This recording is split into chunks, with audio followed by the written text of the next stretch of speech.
Jeg vil sige, det er en lortesygdom.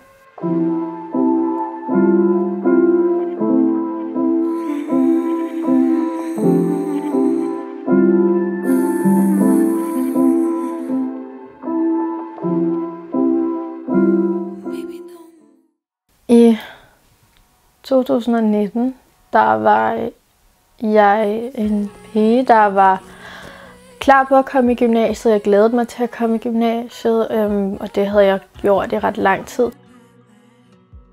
Folkeskolen har altid været ret nemt for mig. Jeg klarede det rigtig godt i folkeskolen, og jeg havde ret nemt ved det. Og jeg har altid været meget motiveret for at lære nyt og været nysgerrig. Så tingene havde egentlig været ret nemme indtil da, tror jeg.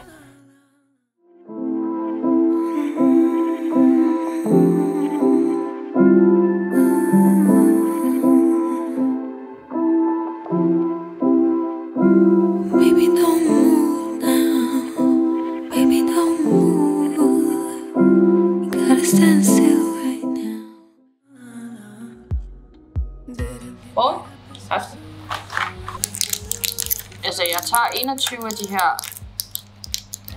lamotrigin-piller, ikke? Jeg tager 1 om morgenen og 2 om aftenen. Hyland. Det bedste mærke. Mit humør blev lidt bedre faktisk, efter jeg fik stillet diagnosen. Det lyder måske lidt mærkeligt, men det gjorde jeg faktisk. Men så efter et par måneder, så begyndte jeg at gå op for mig, hvad det egentlig betød. Hvilke konsekvenser sygdom havde, og at sygdom også handlede om andet end bare anfald.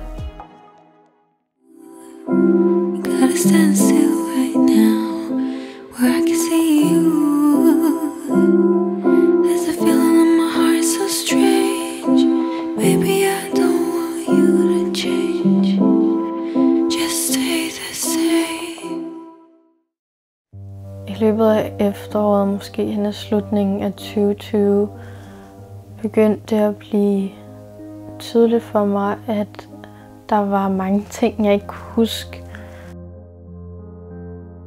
Altså, hvis jeg sad sammen med nogle af mine venner og snakkede om f.eks. nogle af mine folkeskolevenner, noget der var sket i folkeskolen eller lignende, en eller anden aftenoplevelse, et eller andet, så kunne jeg bare sådan sidde og grine lidt med og lade som om, at jeg forstod, hvad det var, vi snakkede om, men det var virkelig sådan helt sort for mig.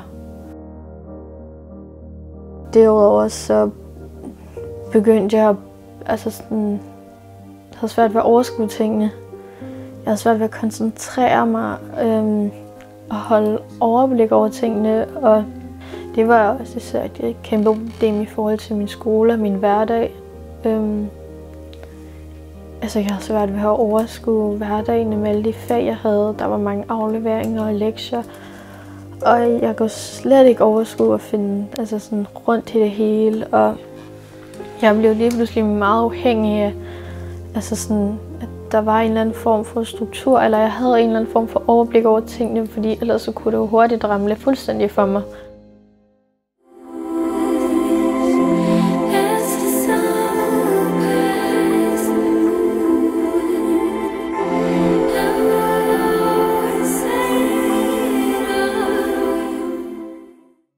Skolen tog så meget af min energi, at jeg havde nærmest ikke overskud til noget andet.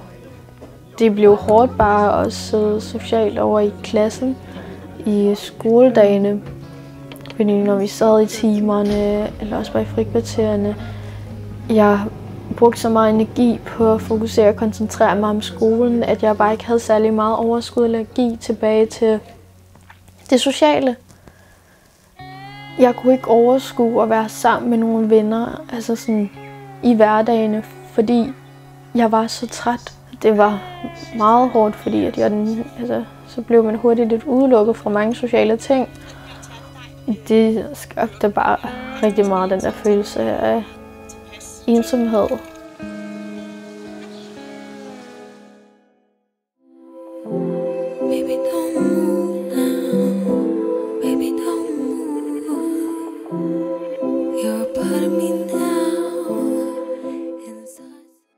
Det med min hukommelse blev lige pludselig også meget problematisk i forhold til min skole, fordi du går i skole for at lære ting, som du skal huske, når du, til den fremtidige undervisning og også til prøver og eksamener.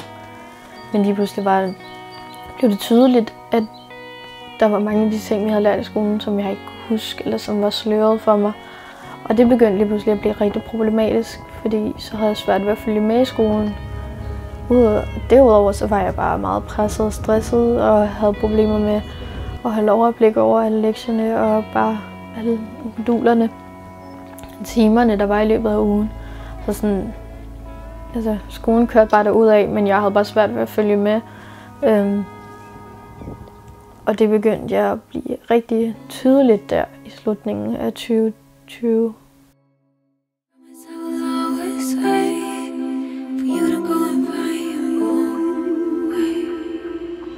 Det begyndte at gå op for mig, hvad det egentlig ville. Hvad den her sygdom egentlig betød, og at det faktisk var ret seriøst, og det ikke var særlig sjovt, særlig fedt.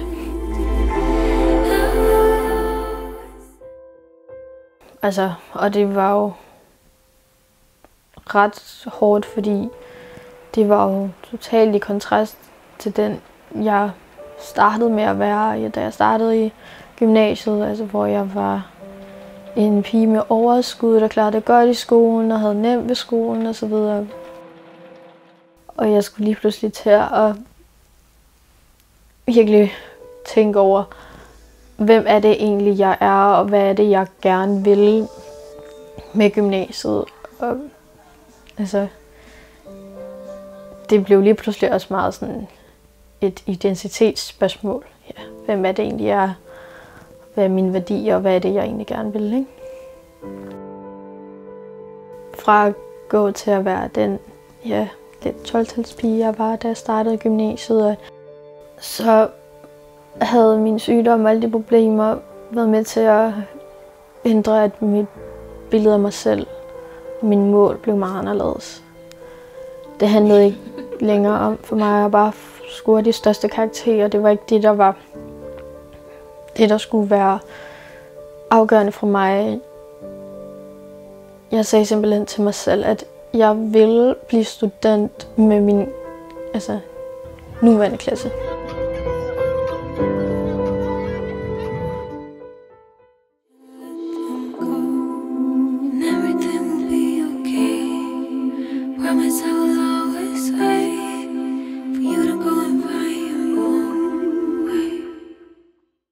Jeg brugte rigtig meget tid på skolen. Det var nærmest, det jeg brugte tid på. Det var så stressende, jeg brugte så meget energi på at følge med, og nærmest også indhente noget, ikke? Når du går i skole, så er det jo, du går i skole for at lære noget, som du så skal huske. Mm. Når man ikke kan huske det, der har svært ved at huske tingene, så bliver alting jo lidt sværere, når man går i skole.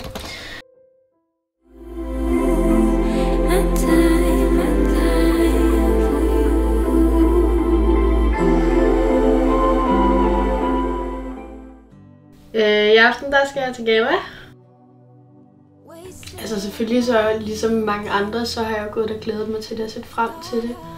Og så tror jeg især, jeg tænker også på det som om, at det er en rigtig stor fejring af, at jeg faktisk har gennemført er kommet så langt. Fordi der er der visse tidspunkter, hvor jeg ikke har været sikker på, at jeg har været i stand til at nå hertil. Så ja, jeg tror meget, jeg står med følelsen af, at jeg er stolt af mig selv, og at jeg fortjener at få den her fest, eller hvad man siger. Fordi jeg har kæmpet rigtig hårdt.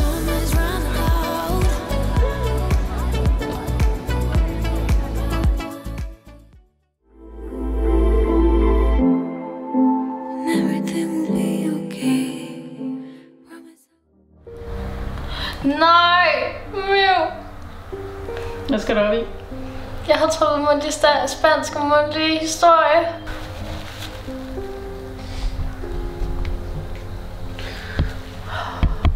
Der kommer til at være rigtig meget, jeg skal læse op til historie, men... Hvad kan vi gøre med den historieeksamen, når vi ikke kan huske tingene? Det er bare et spørgsmål om, at jeg skal læse op. Men er det fordi, du ikke har alt det fra første G, hvor du var syg? Jeg kan ikke huske det. Der er virkelig meget af det, som jeg bare ikke kan... som jeg ikke kan huske. Jeg kan ikke huske noget fra, da vi havde om vikingetid. Eller da vi havde om Romeriet, og at vi har set, skolen har set... altså det ikke The Gladiator. For eksempel bare det. Det kan jeg ikke huske. Nærmest alt det, vi havde lavet i 1. G, de fede løb, vi havde været igennem 1. G, der kunne jeg nærmest ikke huske noget af det.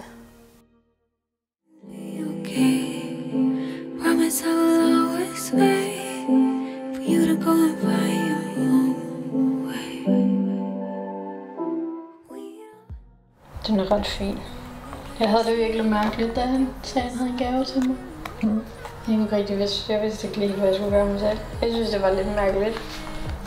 Han var jo en støtte og en... Igen, jeg ved ikke, om jeg vil sige en sparringspartner, men en, jeg kunne snakke og lufte tingene med.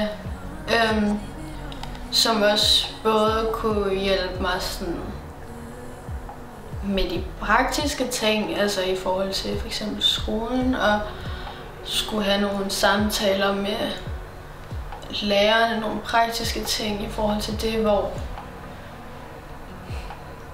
jeg måske bare ikke lige selv har været i stand til det, eller hvor at have ham i ryggen eller støtten har været en kæmpe hjælp.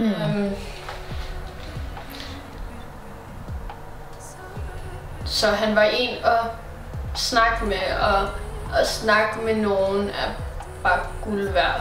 Altså, det er noget, det, som jeg plejer at sige, det er noget af det bedste medicin, man kan få.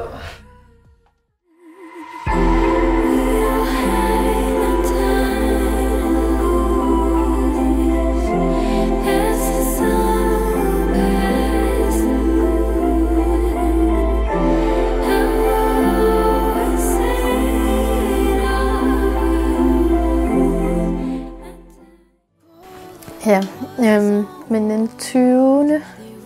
juni 2022, der blev jeg student. Der fik jeg min hue på.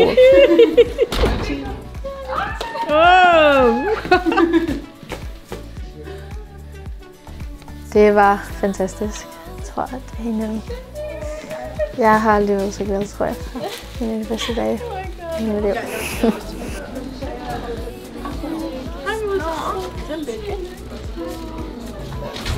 Det har jo nok også været lidt et spørgsmål om, at jeg ikke ville bevise, at min sygdom skulle ødelægge alt det her for mig. At den ikke skulle betyde så meget. At faktum var, at den havde ændret rigtig mange ting nødvendigt, altså mange ting på hovedet. Men det skulle fandme ikke sådan slå mig ud. Jeg kunne godt klare det her. Det var det, jeg ville. Det ville jeg kæmpe for. Jeg tror også, det var derfor, det var meget vigtigt for mig. Det betød rigtig meget for mig at vise, at det kunne jeg fandme godt. At vise, at jeg kunne godt kæmpe for det her. Det skulle ikke slå mig ud.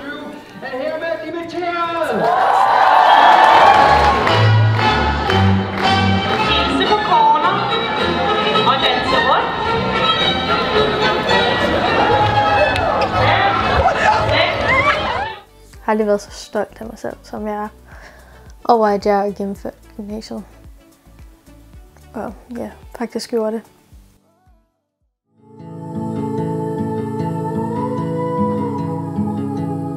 At jeg har fået al den hjælp var afgørende i forhold til, hvor jeg står den dag i dag. Og hvordan jeg klarede det resten af min skoletid. Både sådan i forhold til skolen og fagligt, men også bare sådan personligt og psykisk. Så de har haft en stor betydning for mig. Hvad epilepsi er mange andre ting end bare anfald. Og det tror jeg noget af det, at